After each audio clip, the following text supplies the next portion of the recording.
Skill-based matchmaking is a problem, you guys. And I think I speak for most, if not all of the COD community when I say that it's got to go. Like, most of us are tired of these sweaty lobbies that cause us to rage quit and throw the controller and keep us at these 1.0 KDs, and it's just not fun anymore. Like, most of us remember the old days in Call of Duty when you would get into a lobby and it was just random. It was connection based. So you would jump in and you could either do like 115 and 5, or you could jump into the next game and somebody just absolutely destroy you. And that's part of COD. They're casual. But in recent years, COD hasn't been that, thanks to skill-based matchmaking. It has put us in these sweaty, just hard lobbies if you're a casual player. Skill-based matchmaking is there to protect the noob, and to make them not just get utterly destroyed over and over and over and over again. And in a sense, that's called paying our dues. And everybody's got their opinions on it and whether it's good or bad. I think most of us feel that it's bad. But today I want to talk about what I think are going to be the best ways to beat skill-based matchmaking. These are theories that I've tested hours and hours and hours of gameplay, just trying to figure out the best formulas, the best techniques, the best tips and tricks and everything that are going to be best to come ahead of the curve of skill-based matchmaking. I don't think it's going to be something we'll ever be able to beat. It was something I was hoping I could beat. And maybe with enough testing, I can come back to this video and say that we can beat it. But as of right now, I do have some ways to at least get ahead of it. So sit back, relax, and we're about to get started, guys. So what is skill-based matchmaking? Skill-based matchmaking is the algorithm Activision uses to keep players of a certain skill level playing against other players of the exact same skill level. So if you're a noob, you get thrown into other lobbies with other noobs, or if you're a seasoned veteran, you get thrown into lobbies with veterans. So this is how skill-based matchmaking works.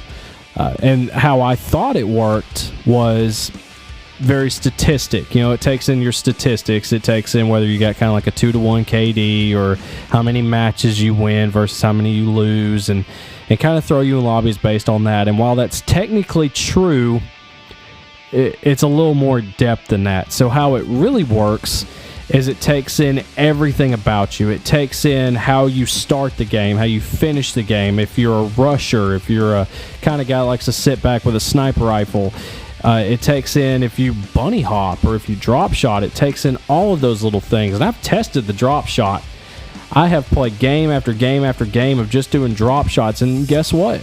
I get thrown into lobbies where everyone drop shots.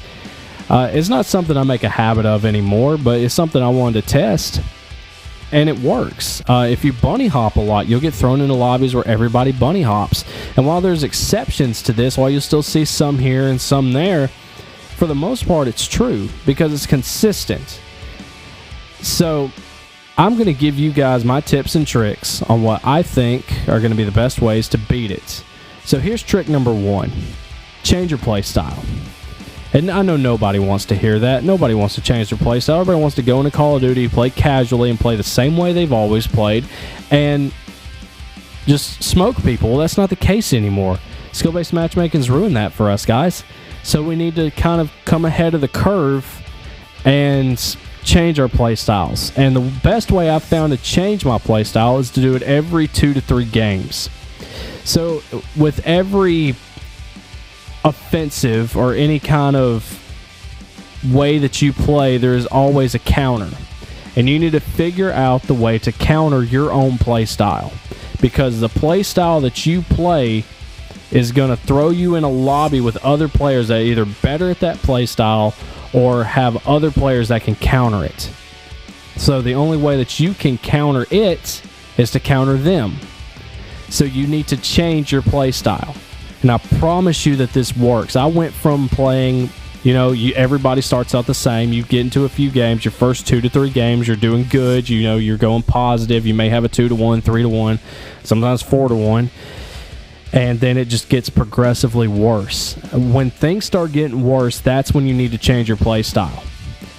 And don't let it get worse to the point that you start raging and that you start going negative. Just stop right there and change your play style. If you are a running gunner and you like to charge head first ahead of the pack, stop what you're doing right there and change. So that brings me to trick number 2. Change your play style also based on the game mode that you're playing. So factor in the fact that you play a certain way, and factor in the fact that other players play the same way that you do. So not only do you need to change your play style, you also need to change it based on the type of game that you're playing. Whether you're playing Hardpoint or TDM or Domination, you need to find the correct counter to the mode that you're playing. So let's say you're playing Hardpoint. Hardpoint is a very centralized game where everybody goes to one point and tries to hold it. So if you're a running gunner, this seems kind of like a run and gun kind of game where people try to rush in and get as many kills in the center as they can. This can be countered fairly easy by somebody that likes to sit in the back or kind of off out of the way and just mow people down with an M4. Or you could sit all the way in the very back with a sniper rifle and pick people off that way. So, and like I said, for every way that you play, it can be countered. You can get into a Hardpoint lobby where nobody plays the objective and everybody kind of wants to sit back and kind of wait. And that's kind of a flanking route option. You can always flank around the sides on these people that are just waiting for people to run to the hardpoint. And it's very easy to counter. Everything that goes on in this game is counterable. So that brings me to trick number 3. Change what weapons you use. I cannot stress this one enough, you guys. Skill-based matchmaking is going to have the hardest time tracking an algorithm on somebody that uses everything. Quit using the same guns over and over and over again just because on some games you can go 4 to 5 to 1. All right, change your weapons. And I've got a perfect example of this. So everybody remember the Odin? One of the most hated guns in Modern Warfare. My favorite gun. I love it. It is my favorite gun. I got good at it.